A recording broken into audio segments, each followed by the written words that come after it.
عید کیا ہے؟ میں دیکھتا ہوں کہ عید کو ہم خوشیوں کا اظہار کرتے. جب عید آتی تھی تو حضور کیا کرتے تھے پتہ ہے؟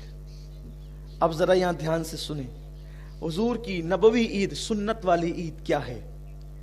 اگر آج ایسی عید منا لی سچے دل سے، میری بھی مغفرت اور آپ کی بھی مغفرت ہے. لیکن حضور والی عید، نمائشوں والی عید نہیں، لیڈروں والی عید نہیں، علم ظاہر کے پرستاروں کی عید نہیں، حضور کی سنتوں والے عید.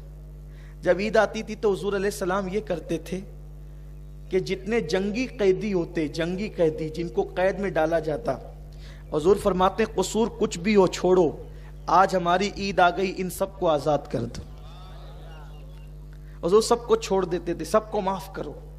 یعنی عید کا دن مسلمانوں کی عام معافی کا دن ہے. اللہ فرماتا ہے فرشتوں نماز عید کے لیے جا رہے ہو نا، فرشتے بھی آتے ہیں نماز عید میں شریک ہونے کے لیے، جمعہ میں عیدین میں. تو کہا عید کے لیے جا رہے ہو نا، تو میرے بندے جتنے نماز کے لیے آئیں گے ان سب کو میری طرف سے پیغام دینا کہ اللہ تعالیٰ نے تم سب کی مغفرت کر دی، تم سب کو معاف کر دیا. ہم سب معاف کر دیے جاتے ہیں. تو اب معاف وہی ہوگا جو کسی کو معاف کرے گا. عید کے دن دوستوں سے گلے ملنے والوں، کیا ایسا نہیں ہو سکتا کہ ہم حضور کی سنت کے مطابق عید کے دن دشمن سے بھی گلے مل لیں؟ سگے بھائی کا گھر بازو میں ہے اور ہم عید کے دن نہیں جا رہے ہیں. آپ کی عید نہیں، نئے کپڑے پہنے عید نہیں. بہن ہے گھر میں رو رہی ہے اور آپ سے چھوٹے سے جھگڑے کی وجہ سے آپ اس کے گھر نہیں جا رہے ہیں. آپ کی سب کی عید ہو سکتی، آپ کی نہیں ہے. تو آج عید کیسے منائیں گے؟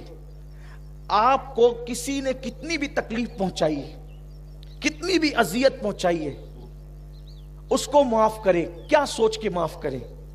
اس نے آپ کو دکھ دیا، اس نے آپ کو تکلیف پہنچائی، اس نے آپ کو گالی دی، اس نے آپ کو ستایا. اب آپ کی وجہ سے وہ جہنم کا عذاب بھگتے گا. بولو تکلیف کس کو ہوگی؟ امتی جہنم میں جائے گا، تکلیف کس کو ہوگی؟ حضور کو ہوگی.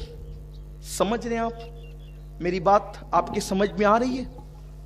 امتی جہنم میں جائے گا، تکلیف کس کو ہوگی؟ حضور کو ہوگی. کیا آپ میں سے کون چاہتا ہے کہ حضور کو تکلیف؟ جب سیدنا فاروق اعظم پر ایک شخص نے حملہ کیا، خنجر سے حملہ کیا، اور آپ زمین پر آ گئے، اور پھر حضرت عبد الرحمن ابن عوف نے نماز پڑھا دی، تو آپ کا پہلا سوال یہ تھا میرا قاتل کون ہے؟ میرا قاتل کون ہے؟ اور کسی نے کہا حضرت آپ کا قاتل مجوسی ہے، آگ پرست ہے، کافر ہے. آپ نے کہا اللہ تیرا شکر ہے میرا قاتل کوئی مسلمان نہیں ہے. تو کسی نے پوچھا فاروق اعظم اگر آپ کا قاتل مسلمان بھی ہوتا تب بھی آپ شہید ہوتے، کیونکہ کسی کو قتل کر دے مسلمان تو بھی وہ شہید ہے. پھر آپ یہ کیوں کہتے ہیں اللہ تیرا شکر ہے میرا قاتل کافر ہے، مسلمان نہیں ہے؟ فرمایا نادان، اگر میرا قاتل مسلمان ہوتا تو میرے قتل کی وجہ سے اس کو جہنم میں جانا پڑتا، اور وہ میرے وجہ سے جہنم میں جاتا، میرے مصطفیٰ کریم کو تکلیف ہوتی. تو کافر جہنم میں جائے اس کا ٹھکانہ تو جہنم ہی ہے، میری وجہ سے کوئی مسلمان جہنم میں نہ جائے. تو اگر ہم نے اپنے دل دکھانے والے کو، تکلیف پہنچانے والے کو معاف نہیں کیا تو اپنی وجہ سے وہ جہنم میں جائے گا، یا دنیا میں اپنی وجہ سے وہ مصیبت میں مبتلا ہو جائے گا. تکلیف کس کو ہوگی؟ ارے اس نادان کو مت دیکھو جو تمہارا دل دکھا رہا ہے، اس محبوب کو دیکھو جو گنبد خضرا میں آرام کر رہا ہے.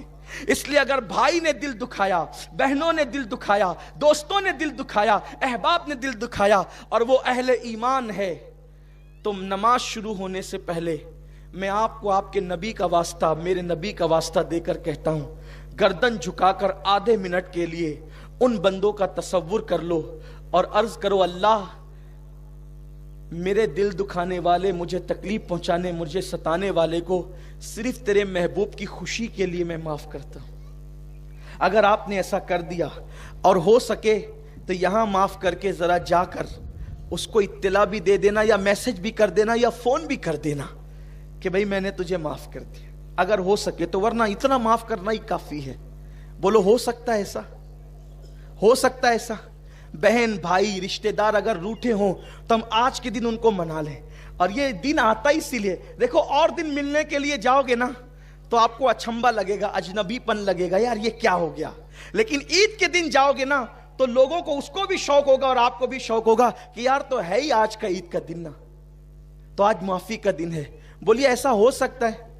انا کو فنا کرو اور یاد رکھنا معاف کرنے والا چھوٹا نہیں ہوتا، معاف کرنے والا بڑا ہوتا ہے.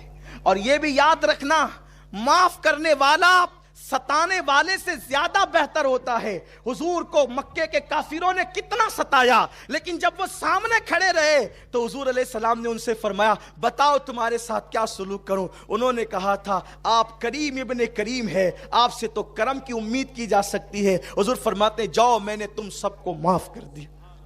تو معاف کرنا اپنے نبی کی سنت ہے، معاف کرنا اپنے اللہ کی سنت ہے. اللہ کو معاف کرنا پسند ہے. ذرا ہاتھ اٹھا کر کے مجھے اشارہ دیں کہ کون کون ایسا بندہ ہے جو حضور کو خوش کرنے کے لیے اپنے کو تکلیف دینے والے کو معاف کرتا ہے. آدھا منٹ سب سر جھکا کر اللہ سے عرض کریں، اللہ سے باتیں کریں. میرے اللہ میں نے تیرے محبوب کی خوشی کے لیے اپنے دل دکھانے والوں کو معاف کر دے. کوئی ہمیں کچھ کہیں ہم اپنا دل بڑا رکھیں اور ہم لوگوں کو معاف کریں، حضور کی سنت پہ عمل کریں. معاف کرو گے معاف کیے جاؤ گے. اللہ تعالی ہم سب کو توفیق دے.